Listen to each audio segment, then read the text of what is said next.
आणि प्रत्येक वेळ जेव्हा तुम्ही मनापासून त्यांचं नाव घेता, तेव्हा विठ्ठल तुमच्याजवळ असतो. आज एक क्षण डोळे मिटा, मनापासून फक्त एकदा म्हणा, पांडुरंगा, माझ्यावर तुझी कृपा कायम राहू दे.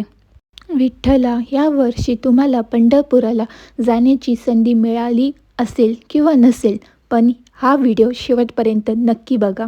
कारण आज मी तुम्हाला विठ्ठल आणि वारकऱ्यांच्या प्रेमाची अशी गोष्ट सांगणार आहे, जी ऐकून तुमचे डोळे नक्कीच पाणावतील. आषाढी एकादशी लाखो वारकरी डोक्यावर तुळस, गळ्यात माळ आणि ओठावर एकच नाम, विठ्ठल विठ्ठल जय हरी विठ्ठल, विठ्ठल विठ्ठल जय हरी विठ्ठल.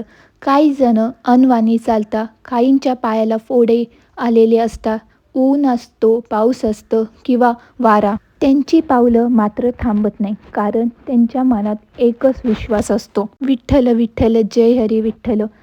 पंढरीचा राजा माझी वाट पाहतोय. वारी म्हणजे फक्त प्रवास नाही, वारी म्हणजे श्रद्धा, वारी म्हणजे प्रेम, वारी म्हणजे प्रत्येक दुःख विठ्ठलाच्या चरणी ठेवण्याचं सुंदर क्षण. किती वारकरी आपल्या आयुष्यातील दुःख, अश्रू आणि चिंता घेऊन निघतात, पण विठ्ठलाच्या दर्शनानंतर त्यांच्या चेहऱ्यावर फक्त समाधान असतं, विठ्ठल विठ्ठल जय हरी विठ्ठल. कदाचित या वर्षी तुम्हाला पंढरपुराला जाता आलं नसेल, पण लक्षात ठेवा, विठ्ठल फक्त मंदिरात नाही, तो तुमच्या श्रद्धेत आहे, तुमच्या चांगल्या कर्मात आहे, तुमच्या आईवडिलांच्या सेवेत आहे.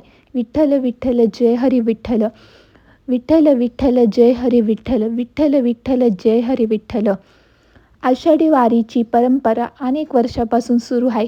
संत ज्ञानेश्वर महाराज आणि संत तुकाराम महाराज यांच्या पालखी लाखो वारकरी पंढरपुरा दिशेने निघता.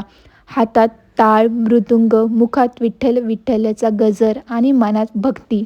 जात, धर्म, श्रीमंती, गरीब असं कोणताही भेद नसतो. वारी आपल्याला शिकवते, सर्वजण विठ्ठलाची लेकरं आहेत. विठ्ठल विठ्ठल जय हरी विठ्ठल. वारकऱ्यांच्या पायांना फोड्या येतात, पाऊस पडतो, ऊन लागतं, तरीही त्यांच्या चेहऱ्यावर हसू असतं, कारण त्यांना माहीत आहे, प्रत्येक पावलं विठ्ठलाकडे जात आहे. वारी आपल्याला सांगते की जीवनात किती अडचणी